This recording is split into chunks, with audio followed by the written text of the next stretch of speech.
My daughter had always been a failure. I knew it from the moment she was born. Frail, constantly whining, with no spark in her eyes. Emma grew up exactly the same way. Mediocre grades, plain appearance, no drive for success. And how did such a mousy girl manage to catch William Preston? Handsome, successful, with brilliant prospects at his law firm.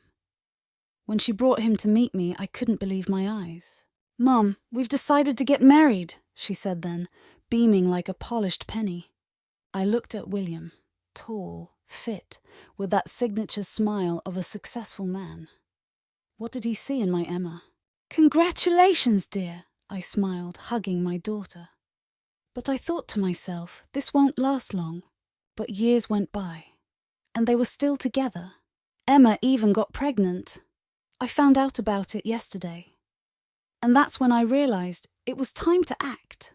I couldn't let this mousy girl permanently tie down such a man. "William, darling," I called him this morning. "Could you stop by? I want to discuss a surprise for Emma. She's so sensitive now, in her condition." He agreed, of course. Always such a proper, caring son-in-law. I put on my favorite red dress, the one that so advantageously highlights my figure. At 45, I look better than my daughter at 28. Years of yoga and special diets haven't gone to waste. "Olivia?" He froze at the threshold when I opened the door. I noticed how his gaze slipped over my décolletage. "You look stunning." "Thank you, dear," I purred, letting him into the house. "Would you like some wine?" "No, thank you, I'm driving." "Oh, come on," I was already pouring glasses. "One glass won't hurt. To the future baby." "So what surprise did you want to discuss?" "Oh, I was thinking of arranging a small celebration." I sat next to him on the couch, a bit closer than a mother-in-law should. "But first, show me those lovely photos from your vacation. Emma mentioned you took amazing shots." He took out his phone and I moved even closer, supposedly to see better. My fragrance, that expensive French perfume, enveloped him like an invisible web. Here we were at the beach. His voice slightly trembled when my hand accidentally touched his knee. You look great without a shirt," I remarked casually. "You must regularly visit the gym?" He moved away, but I noticed how his ears turned pink. "Got it! The first crack in the armor! Olivia, Yes, I innocently batted my eyelashes. "I should probably go. Lots of work." "Of course, dear," I walked him to the door. "Come by again, any time." Right at the doorway, I accidentally stumbled and fell against his chest.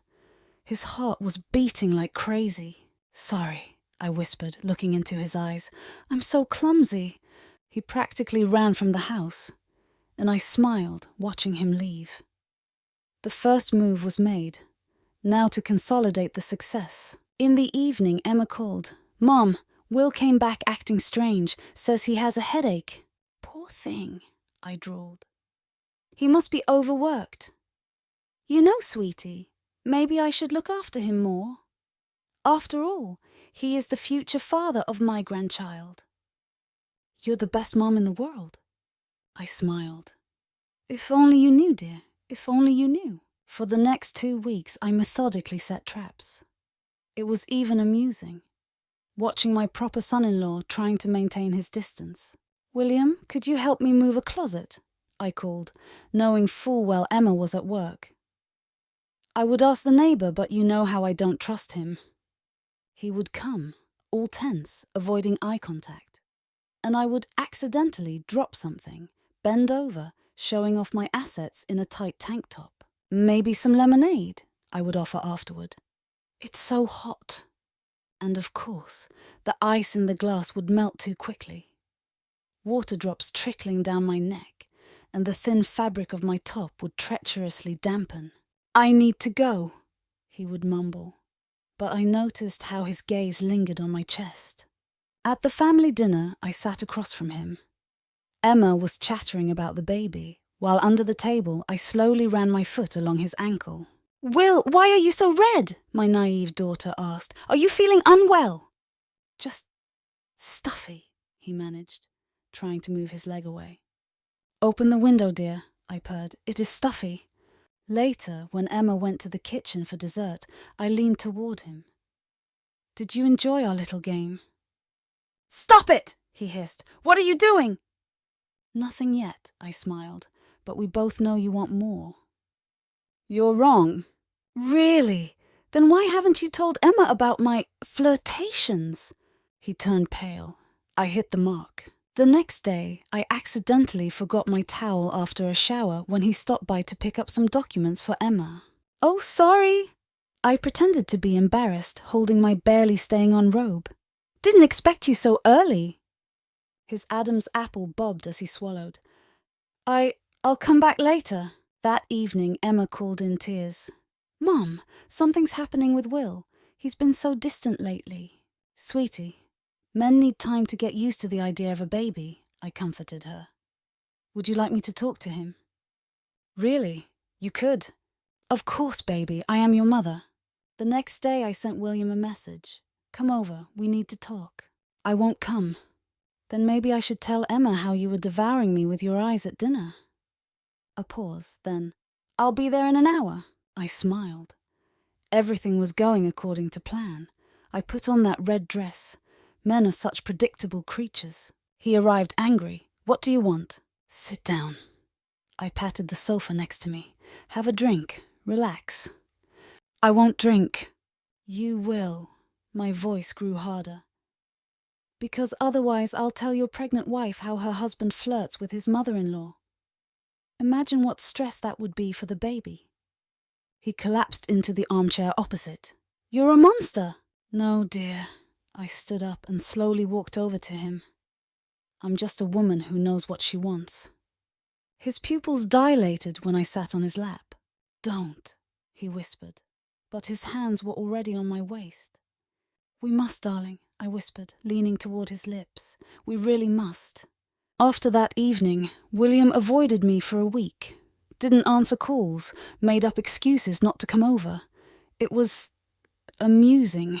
Mum, do you know what's wrong with Will? Emma came to me in tears. He barely talks to me, he's always at work. Darling, I hugged her, hiding my smile. Men can be so complicated sometimes. Would you like me to try talking to him? Really? You would? Of course, sunshine, I am your mother. I sent him a message. Emma is very upset. Come over, we need to talk. No. Then I'll tell her what we did on this couch. He arrived within half an hour, angry, disheveled. What do you want? You, I simply answered, moving closer. Isn't it obvious? This was a mistake. But what a sweet mistake. I ran my finger across his chest. Admit it, you've been thinking about me all week. No. Liar, I pressed against him. I can feel your heart racing. Stop! But his arms were already embracing me. I love Emma. Of course you do, I started, unbuttoning his shirt. But you want me. Not here, I whispered, leading him to the bedroom. I want you on my bed. It drove him crazy. He understood how wrong this was, and that's exactly what made his desire even stronger. His hands trembled as he unzipped my dress. I just enjoyed his reaction to everything happening. God, he exhaled when the dress fell at my feet. Do you like what you see? I slowly ran my nails down his chest. Instead of answering, he pulled me close. His kisses became more passionate, hands wandering over my body, exploring every curve. I could feel his desire, his internal struggle, and it aroused me even more. This time, everything was different, fierce and rough, as if he was trying to punish us both. And I reveled in his helplessness and internal struggle, every moan, every don't that turned into more. Afterward, he sat on the edge of the bed, head down. What are you doing to me? What you want me to, dear? I should tell Emma everything. I laughed. And what will you tell her? That you're sleeping with her mother? He shuddered at those words. Think about the baby, I stroked his back. Such stress could end badly.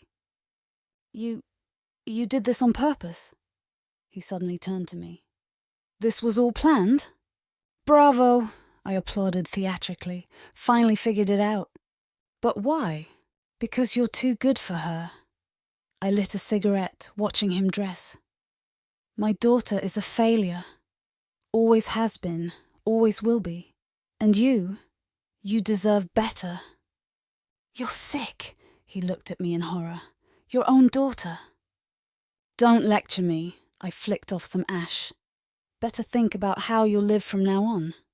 Because this, I gestured around the room, will now be recurring. No. Yes, dear, or Emma finds out everything with colourful details.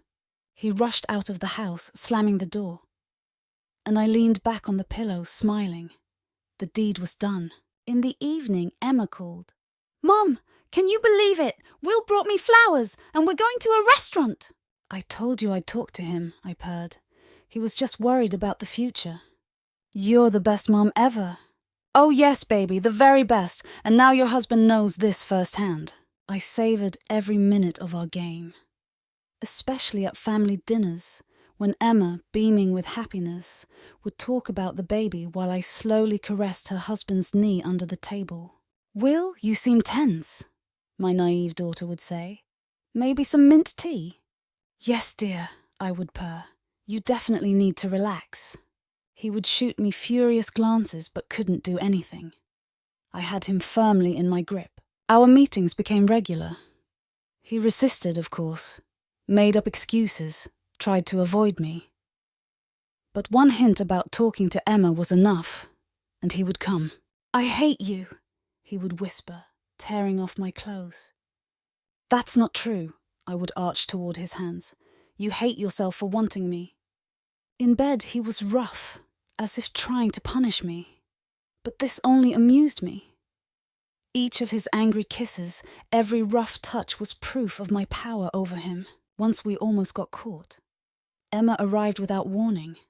I barely managed to hide William in the wardrobe. Mom, I'm so happy, she chirped, sitting on the very bed where an hour ago I was making love to her husband. Will has become so attentive lately. I think it's because of the pregnancy. Of course, dear, I smiled, imagining how her attentive husband was going crazy in the closet. He's very caring. Not at all, dear. I batted my eyes innocently. How could I know she would stop by?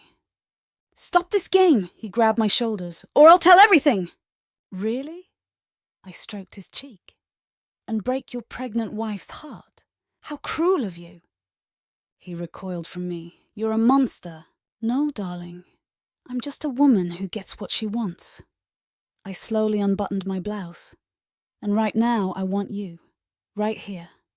And he gave in, again, as always. But lately, something had changed.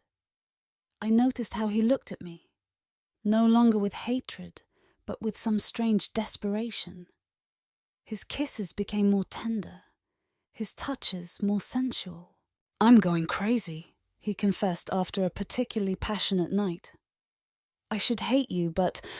I propped myself up on my elbow looking at his tormented face. But I'm starting to feel something. He closed his eyes. Something wrong. This was unexpected. And somehow troubling. I hadn't planned for him to fall in love. This could ruin everything. Don't talk nonsense, I got up, pulling on my robe. This is just sex. No, he caught my hand. It's something more, and you know it. I yanked my hand away and turned around. For the first time throughout all of this, I felt like I was losing control of the situation. And in the evening, Emma called with unexpected news. Mom, we're moving to Seattle! Will was offered a job there. I felt the ground disappearing from under my feet. Seattle? Damn Seattle on the other side of the country. I was throwing things around the room in rage. That bastard had planned everything. What the hell are you doing? I burst into his office the next day. Saving my marriage, he didn't even look up from his papers. And my life. You're not going anywhere. I am. The contract is already signed. Then I'll tell Emma everything. He finally looked up. Go ahead. Maybe that's even better. She'll see what you're really like. Something in his voice made me wary. You're bluffing.